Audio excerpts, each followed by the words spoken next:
We're born in the moonlight.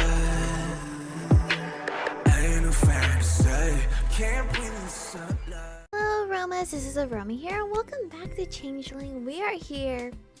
Don't remember what happened. It's been a couple days since I last recorded. What are we talking about? Besides, Spencer talking to psychiatrist guy?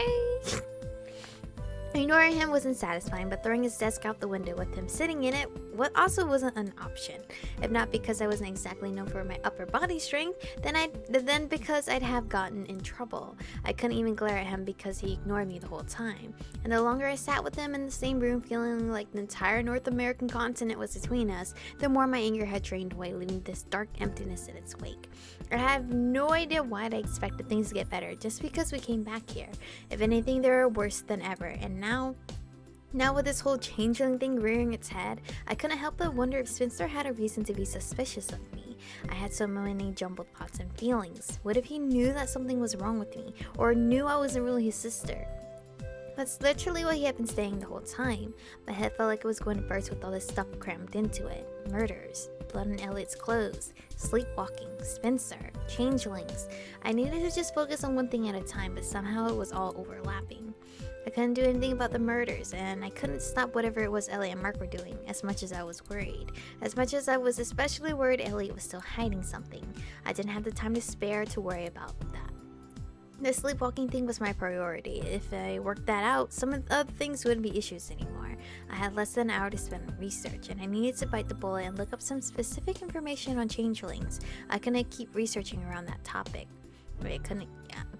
As much as I want to, I closed my eyes trying to shut out those thoughts. I was just checking, that's all, just to be sure for peace of mind. I was soon settled into the sofa with one of my big encyclopedias open in front of me, reading, and hoping no one came to bother me. But of course, Danny. So of course the library door opened and Danny slipped through. He paused when he saw me sitting on the sofa. Must have been talking to Violos again. I gave him a wan smile. Hey! Don't usually see you up here during lunch. He joined me on the sofa, giving me a long, serious look. What made you decide to come up here today? Just feeling the need to focus on research a bit more, that's all, with everything happening. I guess I'm just feeling a little underprepared for the paranormal community, which wasn't totally a lie, not avoiding Mozzie.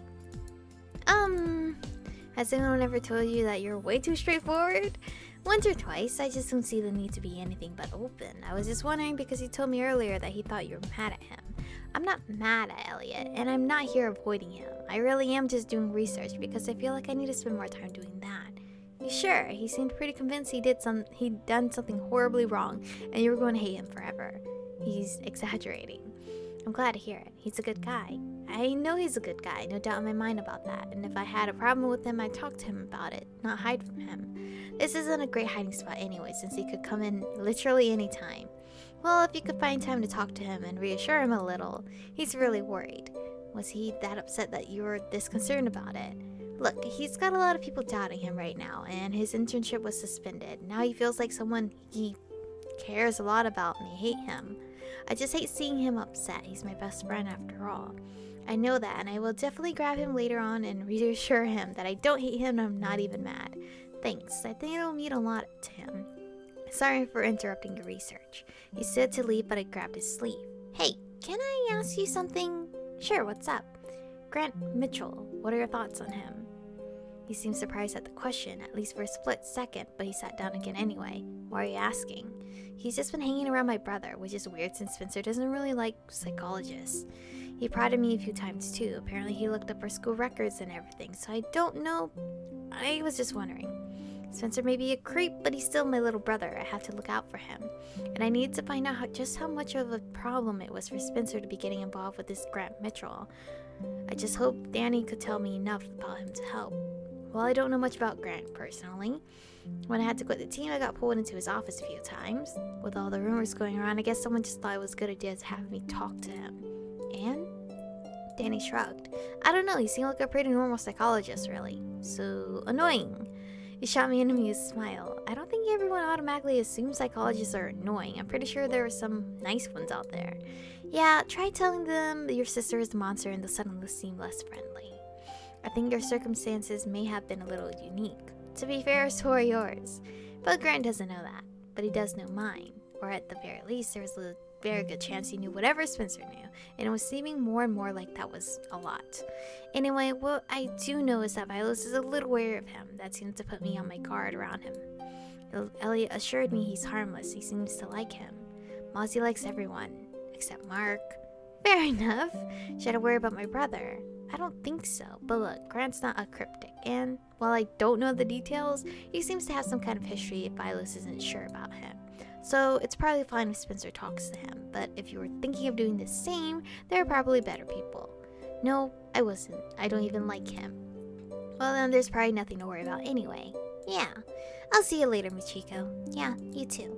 He left me alone to think about that. Grant had some kind of history with the paranormal or something. Grant told me that. He had a situation in his past where he also lost his memory. Was that related to all this? I didn't know. What I did know was that Spencer also had a history with the paranormal, and so did I. If any harm came from Spencer getting chummy with Grant, it would definitely be aimed at me. Danny hadn't told me much, but he had at least confirmed what Mark already said. I was definitely going to have to keep my eye on those two, which was just one more thing I had to worry about in the midst of everything else. I figured it was leaning towards more of like the chapter's ending. Reflections. I set the brush on the sink and leaned in. Oh, Wednesday, October 27. Seems like this chapter is going to lead us straight to Halloween instead of like Halloween's already over and we're going to continue on after that. I set the brush on the sink and leaned in, staring into the mirror. I studied my ivory complexion, noting how tiny my pores seemed in the morning light, as well as how unusually pale and translucent my skin was. My ruby tresses settled perfectly on my narrow shoulders. And just kidding, I was actually just making sure my stupid eyes hadn't changed colors again. Because if I went downstairs with weird fairy blue eyes, my mom was going to freak out. Unless you tell her it's contacts. My reflection hadn't done anything too strange the last couple of days, but every so often it was sort of flicker. It would go back to normal too fast to see any details. But yeah, it was making me nervous. I found myself checking mirrors more often just to make sure everything was as it should be. Fortunately, I looked normal at the moment. My insecurity is through the roof, so every time there is a mirror at, like, you know, when you're getting your hair done or anything, I don't look directly into it because I'm too insecure about myself. And even just like reapplying like lipstick or something when I pull out my compact, I don't even feel like doing that because I'm just so insecure. It's a problem that I need to fix. And the thing is, it's so dumb because my mom, when we used to live with her, she always had mirrors everywhere so she can check herself just to make sure there's nothing wrong. I don't know if that it was a trigger of it or something, but I'm just insecure about myself in general, so I need to work on that. I need to give myself more self-love. Except those dark circles. Jeez. I sighed and went back to my room. Last night I'd gone out again. I hadn't gotten too far though. Mark woke me up before I made it outside the gate. At least I hoped it was him, because if it wasn't, I'd spend about 10 minutes ranting quietly to a really confused owl.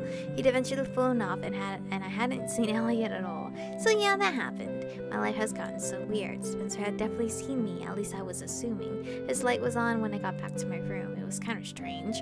After that morning with Elliot, things had gone weirdly quiet between Spencer and I. He knew something was going on, and now I knew that he knew, or something. Regardless, things were tense and almost unbearably heavy, but he had been avoiding me.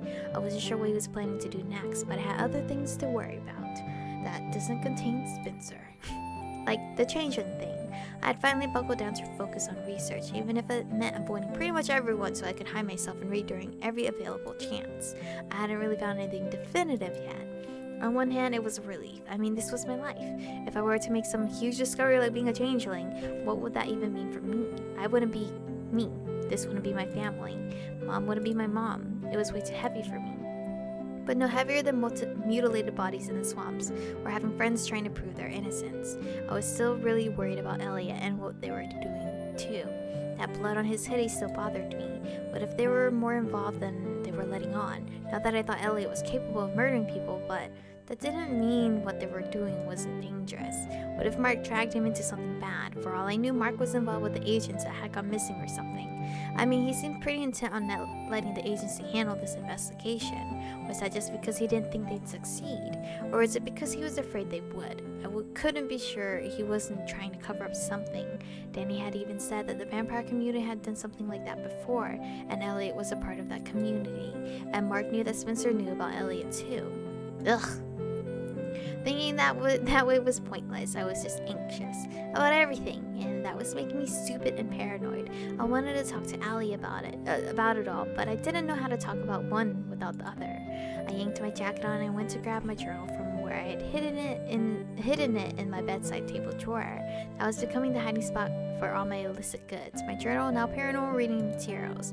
I frowned at the drawer, which was in a bit more disarray than I remember leaving it. The chattering near my closet caught my attention. I glared at the brownie. You better stay out of my stuff.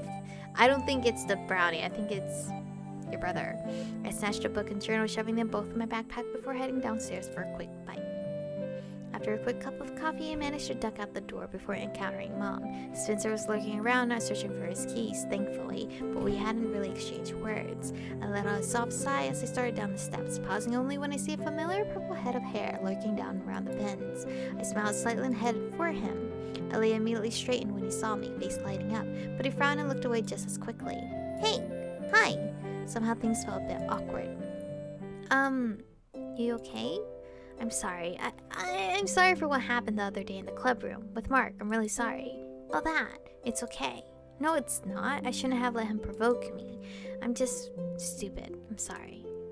You're not stupid? Mark's a stupid one. No one's stupid, Elliot. Mark's a stupid one. You're not stupid? No one's stupid, Elliot. No one's stupid, Elliot. Didn't do anything. Oh, I was about to load up the wrong file. Mark's a stupid one? Well, Mark's the one who's stupid, so there. He's not that bad. Okay, I figured. You're too kind. You're too kind to do that. Okay, you're not stupid? You're not stupid, come on. It wasn't even that big a deal. I was annoyed, yes, but I'm not mad at you or anything. I'm glad. I hadn't seen you much lately, so I kind of thought you might be avoiding me. No, definitely not. That wasn't to the point of avoiding you or anything. I've just been busy, that's all. I was a little worried. No need. If I had that big of a problem with it, I'd just talk to you. Good. That's good. Still friends, I promise. I'm glad. So you're not mad at Mark either? Oh, no, I guess not. Besides, I think I saw him last night when I tried to escape my yard. He woke me up. Unless I was just a normal owl. He insisted on keeping watch for you. I said I would, but he said I'm better at scouting through wooded areas, whatever that means. It's so weird you two are working together when you can barely get along. We have the same goal, and in the end, the entire vampire community can be negatively impacted if one person goes astray. So we have to look out for each other. That's kind of adorable. Mark as an owl, he's just chilling there, just watching me sleep. That's not the cute part, but just him as the owl is cute. He must have been bored out of his mind, though. I can't help but wonder just how far either of them would go to protect their community, but especially Mark. Would he really cover up someone's crime to protect the community? Use sparrows or whatever as an excuse to hide a murderer like Danny said? I shot Elliot a sidelong look, wondering just how far he'd go.